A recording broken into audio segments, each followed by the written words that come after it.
Well, this next comedian, this is funny because this next comedian has 3 names.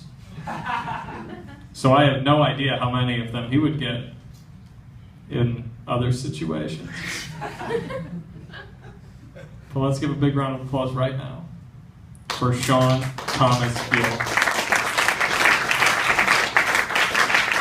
Keep it going for Irving Kadadish, better known as Jack Baker. My name is Thomas Gill. I do have 3 first names. That is because I'm a serial killer. Please keep it to yourself. Actually, you should probably tell everybody. The more people you tell, the less likely it is I can kill you. A lot of people talking about sex and dating today. I went to a wedding this weekend. How many people love weddings? Fuck you! Weddings suck! Come on, who wants to get together and spend $10,000 because we like to fuck? You know, in some cultures, it's totally acceptable for the group's family to just sit outside the door while they consummate. You hear them getting down, they might be making our grandbabies right now. It's so glorious. The difference between global warming and unprotected sex. Anybody want to take a stab at it? Penis. Well, I suppose you could throw that in as a difference.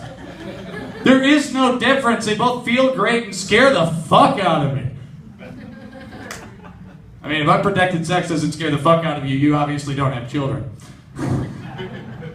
I do have a son, which is not advantageous to my being a little bit creepy. Whenever I take him out to the park by myself, I get these odd looks from women. So, which one is yours? Haven't really decided yet. Is that one your kid? I don't want to take him. You see my face. When you're dating, it's a little bit rough, too. Dating is hard in a small town. I took a woman on a date, and we got an ain't from around here ticket. Now, what that is when you're driving a little bit too fast through a town that's about a mile long, and the cop pulls you over about a mile down the road and says, "Oh, where are you from? Ain't from around here? Here's your ticket." That is not a good way to get laid. I wonder how that cop thinks about his life every single day. Ooh, I can't wait to get some people on a date. I can make it fun for them. They'll have a real story, and it's going to cost them money.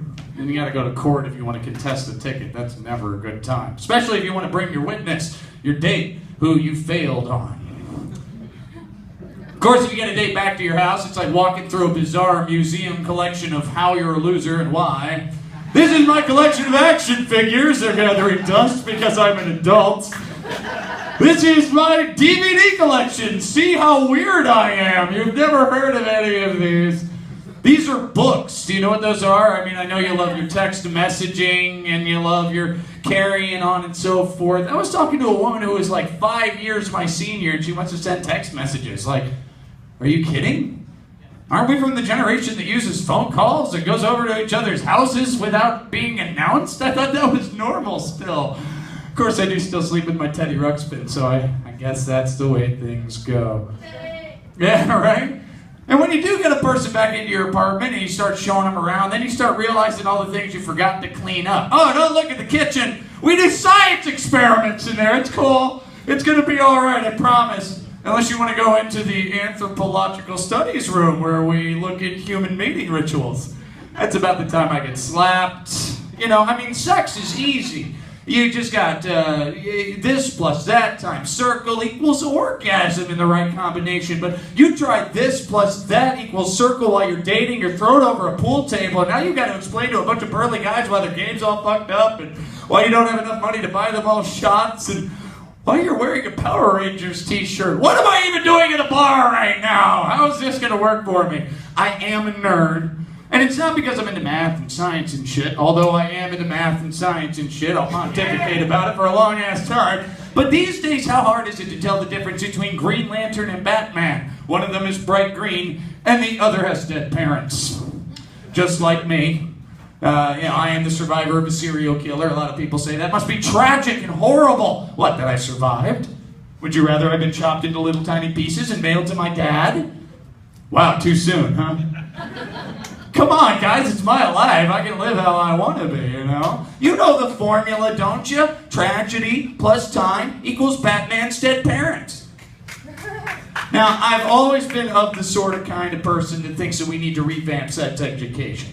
Now, if we started teaching it like it were parachuting, for example, there'd be a lot more intelligent people fucking out there. I mean, when you're jumping out of an airplane, you want to be well prepared, have taken the training course videos, maybe done a couple tandem jumps. You know, there's some similarities. If you're going to die from having sex, it's going to be a long, slow climb to death, and it's probably going to hurt a little bit at the end of it. But there is a big difference. No one's going to hand you a tiny little skydiver at the end of skydiving and make you teach them how to skydive for 30 years.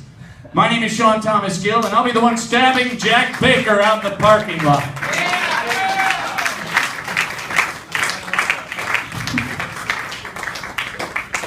Keep it going for Thomas Gill.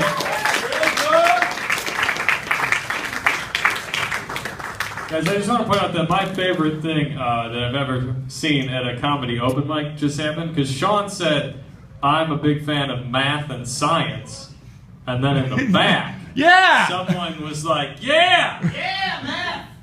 That's the first time anyone has ever heckled pro math and science before. You guys were here for that, so be excited about it.